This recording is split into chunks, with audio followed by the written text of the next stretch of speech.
നമസ്കാരം.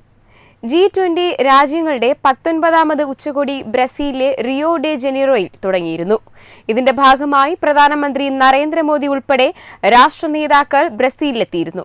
വിശപ്പിനും ദാരിദ്ര്യത്തിനുമെതിരായ പോരാട്ടം, സുസ്ഥിര വികസനവും ഊർജ്ജ പരിവർത്തനവും ആഗോള ഭരണ സ്ഥാപനങ്ങളിൽ വരുത്തേണ്ട പരിഷ്കാരങ്ങൾ തുടങ്ങിയ വിഷയങ്ങളിലാണ് പ്രധാനമായും ചർച്ച.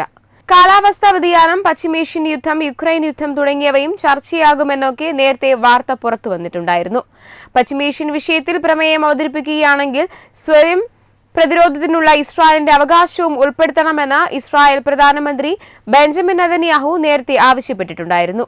അതേസമയം ഇന്ത്യൻ വിദേശകാര്യമന്ത്രി എസ് ജയശങ്കറിന് ലോകത്ത് എവിടെ പോയാലും നല്ല സുഹൃത്ബന്ധങ്ങളാണുള്ളത്.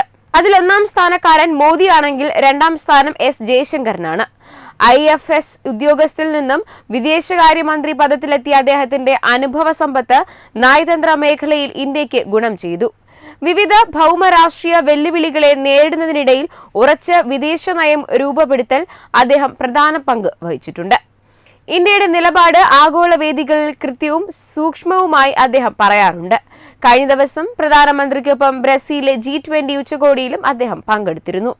ഇപ്പോഴിതാ വിദേശകാര്യമന്ത്രിക്ക് ലഭിച്ച പ്രശംസയാണ് സോഷ്യൽ മീഡിയയിൽ വൈറലായിരിക്കുന്നത്. ആ വൈറലായ വീഡിയോ കാണാം.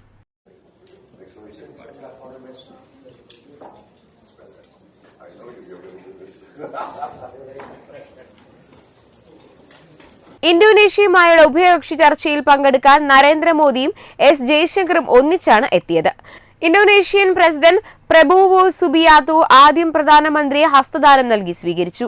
പിന്നാലെ എത്തിയ ജയശങ്കർ സ്വയം പരിചയപ്പെടുത്തിയപ്പോൾ, എനിക്ക് നിങ്ങളെ അറിയാം, നിങ്ങൾ വളരെ പ്രശസ്തനാണ്, പരിചയപ്പെടുത്തേണ്ട ആവശ്യമില്ല. ഇന്തോനേഷ്യൻ പ്രസിഡന്റ് ഇങ്ങനെയാണ് പ്രതികരിച്ചത്. ഇവരുടെ സംഭാഷണം വളരെ സന്തോഷത്തോടെ മോദിജി നോക്കി നിൽക്കുന്നതും വീഡിയോയിൽ കാണാം. അതേസമയം നീതിയുക്തമായ ലോകവും സുസ്ഥിര ഭൂമി എന്നതാണ് ബ്രസീൽ ഉച്ചകോടിയുടെ പ്രമേയം. ദില്ലി ഉച്ചകോടിയിൽ തുടക്കമായ ഗ്ലോബൽ സൗത്ത് ശക്തിപ്പെടുത്തലിന്റെ തുടർച്ചയാണ് റിയോ ഡി ജനീറോയിൽ പ്രതീക്ഷിക്കുന്നത്. അതേസമയം ഇന്ത്യൻ വിദേശകാര്യമന്ത്രി എസ് ജയശങ്കറും ചൈനീസ് വിദേശകാര്യമന്ത്രി വാങ് യിയും തമ്മിൽ കൂടിക്കാഴ്ച നടത്തിയിട്ടുണ്ടായിരുന്നു.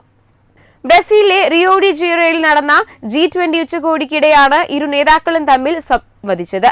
സമീപകാലത്ത് ഇന്ത്യ ചൈന അതിർത്തിയിലെ തർക്ക പ്രശ്നങ്ങളിൽ കൈക്കൊണ്ട പരസ്പര ധാരണയുടെ കാര്യത്തിൽ പുരോഗതിയുണ്ട്. ഉഭയകക്ഷി ബന്ധങ്ങളെക്കുറിച്ചുള്ള ആശങ്കയുടെ പരസ്പര വിനിമയത്തിനുള്ള അടുത്ത ചുവടുവയ്പുകളാണ് ഇന്ത്യ വേണ്ടതെന്ന് ചർച്ചയ്ക്ക് ശേഷം ജയശങ്കർ പറഞ്ഞിട്ടുണ്ടായിരുന്നു. വെബ് ഡെസ്ക് തത്തുമൈ news. Powered by Jyothis. Realizing your dream home. Our ongoing luxury apartments projects are Crown near Karivattam, The Square near UST Global, White Manor near Attigal Ambalathara, and Evergreens Luxury Villas near Tirumala. Call 90482 55599. Jyotis Building Promoters Private Limited, Thiruvananthapuram.